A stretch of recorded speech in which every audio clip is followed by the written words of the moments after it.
அனைத்து தமிழ் உள்ளங்களுக்கும் வணக்கம். நாம் இந்த பதிவில் 2024ஆம் ஆண்டின் 11வது மாதமான மாசி மாதத்தின் 12 ராசிகளின் பலன்களையும் அதற்கான பரிகாரங்கள் என்னென்ன என்பதையும் இந்த பதிவில் விரிவாக காண்போம்.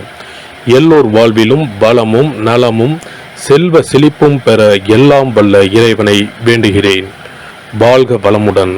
நிகழும் ஸ்ரீ மங்களகரமான தமிழ் வருடம் சோபகிருது 2024ஆம் ஆண்டு மாசி மாதம் 13/2/2024 செவ்வாய்க்கிழமை அன்று வளர்பிறை சதுர்த்தி திதியில் உத்திரட்டாதி நட்சத்திரத்தில் அமிர்த யோகம் சதுர்த்தி விரதம் கூடிய நன்னாளில் இந்த மகத்தான மாசி மாதம் பிறக்கின்றது.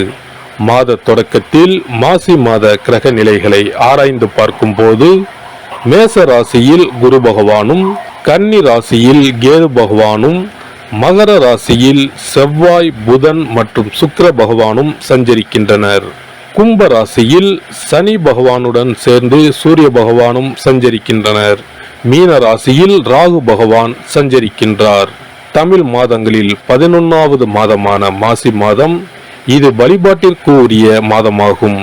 சூரியன் கும்பராசியில் பயணம் செய்வதால் இந்த மாதத்தினை கும்ப மாதம் என்றும் அழைப்பார்கள். சூரிய பகவான் பிப்ரவரி 13 அன்று மகர ராசியில் இருந்து கும்பராசிக்கு பயிற்சியாகின்றார். மாசி மகம் வருடத்திற்கு ஒரு முறை வீதம் மட்டுமே வரும். அதாவது மாசி தமிழ் மாதத்தில் மகம் நட்சத்திரத்தில் எப்போது பௌர்ணமி வருகிறதோ அன்றைய தினம் மாசி மகம் ஆகும். 12 வருடங்களுக்கு ஒரு முறை வருகின்றதை மகா மாசி மகம் தினம் என்று அழைக்கிறோம். இது கும்பகோணம் கும்பேஸ்வரர் கோவிலில் வெகு விமர்சையாக நடைபெறும். அதேபோல் திருக்கோஷ்டியூர் பெருமாள் கோவிலிலும் இந்த திருவிழாக்கள் வருடத்தில் ஒரு முறை வருகிற மாசி மகத்தில் நடைபெறும். இந்த நாள் எதற்காக நாம் கொண்டாடுகிறோம் என்றால், நமது பாவங்களை போக்கவும், பித்ருக்களை வேண்டுவதற்கும், தோஷங்களை போக்கவும் மற்றும் மகப்பேறு கிடைக்கவும் நாம் கொண்டாடுகின்றோம். அனைத்து வருடங்களிலும் ஒரே மாதிரி தேதிகள் வராது. வருடா வருடம் தேதிகள் மாறும். கங்கை, காவிரி போன்ற நதிக்கரைகளில் புனித நீராடி நாம் முன்பின் செய்த பாவங்களை போக்கலாம். அதே சமயத்தில் புனித ஸ்தலங்களுக்கு இந்த நாளில் நாம் செல்வதன் மூலம் இறைவன் அருள் பெறலாம். இந்த நாளில் நாம் அருள்மிகு சிவபெருமான், முருகப்பெருமான், அம்பிகை மற்றும் பித்ருக்களை வணங்கி அருள் பெறலாம். நதிக்கரைகள், கடல்கள், குளங்களுக்கு செல்ல முடியாதவர்கள் உங்கள் வீட்டில் உள்ள தண்ணீரை புனித நீரென நினைத்து கொண்டு நீராடலாம். ஆங்கில மாதம் மார்ச் 5 இரவு 9:30 மணிக்கு ஆரம்பித்து மார்ச் 7 விடியற்காலை 12:05 மாசி மகம் முடிவடைகிறது. மேசராசி அன்பர்களுக்கு அஸ்வினி, பரணி, கார்த்திகை 1ஆம் பாதம் நட்சத்திரங்களில் பிறந்தவர்களுக்கு ராசிக்கு ஜென்மகுரு நடைபெறுகிறது. விரயஸ்தானத்தில் ராகு கிரகம் அமர்ந்திருக்கிறார். லாபஸ்தானத்தில் சனி கிரகம் அதிர்ஷ்ட சுழற்சியில் நிற்கிறது. எந்த விஷயமுமே உடனடியாக நன்மைகரமாக மாற வேண்டும் என்பதை இலக்காக வைத்திருக்கிற உங்களுக்கு இந்த மாசி மாதம் ஏகப்பட்ட மாறுதல்களை தந்து புதிய அனுகூலத்தை அடைந்து விடுவீர்கள். ராசிக்கு 11ஆம் இடத்தில் நிற்கிற சனி பகவான் ஒருவர் போதும் உங்களது இமாலய கஷ்டங்கள் அனைத்தையும் சரி செய்ய. கேது கிரகமும் ராசிநாதனான செவ்வாயும் சூரியனும் கூட மிக பிரமாதமான அமைப்பில் பலம் வருவதால் திட்டமிட்டிருப்பதை எல்லாம் எளிதாக சாதிப்பீர்கள். குடும்பத்தை சரிவர கவனிக்க முடியாத சூழல்கள் மாறப்போகிறது. பொருளாதார ரீதியான கஷ்டங்களும் அவஸ்தைகளும் தீரும். அன்றாட வருமான நிலைமை உயர்ந்து வாழ்க்கை தரத்தை உயர்த்தி கொள்ளலாம். ஆரோக்கிய சம்பந்த கஷ்டங்கள் தீர்ந்துவிடும். திடீர் வருமானம், கமிஷன், ஆதாய வரவுகள் என்றபடி ஏற்றத்தை தரும். ஈடுபடுகிற காரியங்களில் வெற்றி, அனுகூலம் உண்டாகும். வாழ்க்கை துணையின் வாரிசுகளின் ஆசைகளை பூர்த்தி செய்வீர்கள். மாசி மாதம் தொடங்கி 16 தினங்கள் முடிவதற்குள் உங்களது எதிர்பார்ப்பிலும் முயற்சியிலும் மேன்மைகளை, பொருளாதார செழிப்புகளை அடைந்திருப்பீர்கள். மாதம் முழுவதும் பரணி நட்சத்திரக்காரர்கள் முதலிடத்திலும், அஸ்வினி நட்சத்திரக்காரர்கள் மாதம் தொடங்கி 9 தினம் கடந்த பிறகு திடீர் அதிர்ஷ்டக்காரர்களாகவும் பலம் பெற போகிறார்கள். இம்மாத ஞாயிறு, செவ்வாய் மற்றும் வியாழக்கிழமைகளில் சகாய மேன்மைகள் ஏற்படும். புத்திர பாக்கிய கவலையில் உள்ள இளம் தம்பதியர்களுக்கு மாபெரும் நிம்மதி காத்திருக்கிறது.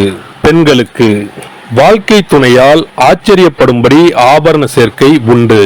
குடும்ப கவலைகள் மனதை அரிக்கும். வருமானத்திற்குள் குடும்ப செலவுகளை சமாளிப்பது மிகவும் கடினமாகவே இருக்கும். விவாகமான பெண்மணிகளுக்கு கணவரின் அன்பும் ஆதரவும் குறையும். மாணவர்களுக்கு உயர்கல்வி சார்பான அனுகூலத்தை அடைந்து விடுவீர்கள். விவசாயிகளுக்கு தங்களது நிலபுலன்களுக்கு அருகாமையில் உள்ள நிலபுலன்களை வாங்க ஆர்வமாக இருப்பீர்கள். கலைஞர்களுக்கு போட்டி எதிர்ப்பு விஷயங்கள் சட்டென்று விலகப் போகிற மாதம். அரசியல்வாதிகளுக்கு கட்சி மேலிட ரீதியான சகாய அனுகூலங்களை அடையப் போகிறீர்கள். கட்சியில் ஆதரவு குறையும். தலைவர்கள் உங்களை கண்டு கொள்ள மாட்டார்கள், புறக்கணிப்பார்கள். கட்சி தொண்டர் ஒருவரால் உங்களுக்கு நற்பெயருக்கு களங்கம் உண்டாகக்கூடும்.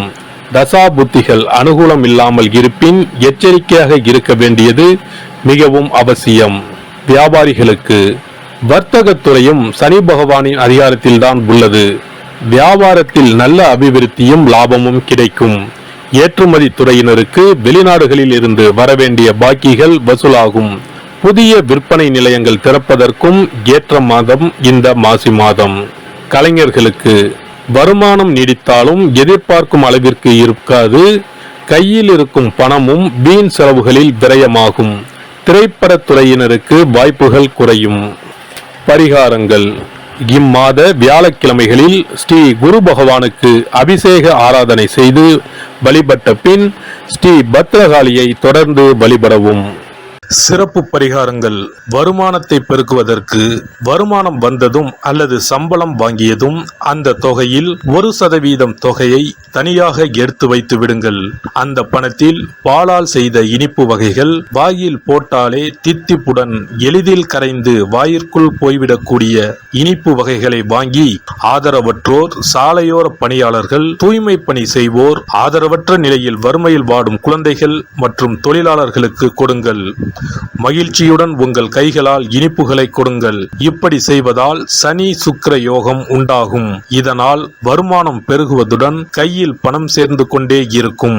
வருமானத்திற்கு தடையோ பஞ்சமோ வராது. ஏதாவது ஒரு வகையில் பணம் வந்து கொண்டே இருக்கும். இது தவிர மாத சம்பளம் வாங்கியதும் அல்லது கைக்கு வருமானம் வரும்போது ஒவ்வொரு மாதமும் முதல் செலவாக வீட்டிற்கு கல்லுப்பு, ஊறுகாய் போன்றவற்றை வாங்கி வைக்கவும். கல்லுப்பு, ஊறுகாய் போன்றவை மகாலட்சுமிக்கு மிகவும் விருப்பமான ஒன்று. இந்த பொருட்கள் வீட்டில் இருந்தால் மகாலட்சுமியின் அருள் வீட்டில் இருந்து கொண்டே இருக்கும். எந்த காரணத்திற்காகவும் இந்த பொருட்களை தானமாகவோ கடனாகவோ கொடுக்க கூடாது. தினமும் வீட்டை சுத்தம் செய்து அதிகாலையில் நீராடி வீட்டில் உள்ள மகாலட்சுமியின் படத்திற்கு முன் அமர்ந்து ஓம் யம் ஓம் அங் சிவாய நம, சவ்வும் நம சிவாய நம, ஸ்ரீயும் நம சிவாய நம, அங் உங் வங் சிவாய நம என்ற மந்திரத்தை சொல்ல வேண்டும். இந்த மந்திரத்தை தினமும் சொல்லி வந்தால் பணம் வீணாக விரயமாகாமல் பணம் சேர்ந்து கொண்டே இருக்கும். வாழ்க வளமுடன். இந்த வீடியோ உங்களுக்கு பிடிச்சிருந்தா லைக் பண்ணுங்க, ஷேர் பண்ணுங்க அண்ட் சப்ஸ்கிரைப் பண்ணுங்க. பக்கத்துல இருக்க பெல் ஐகானை கிளிக் பண்ணுங்க. நன்றி, வணக்கம், வாழ்க வளமுடன்.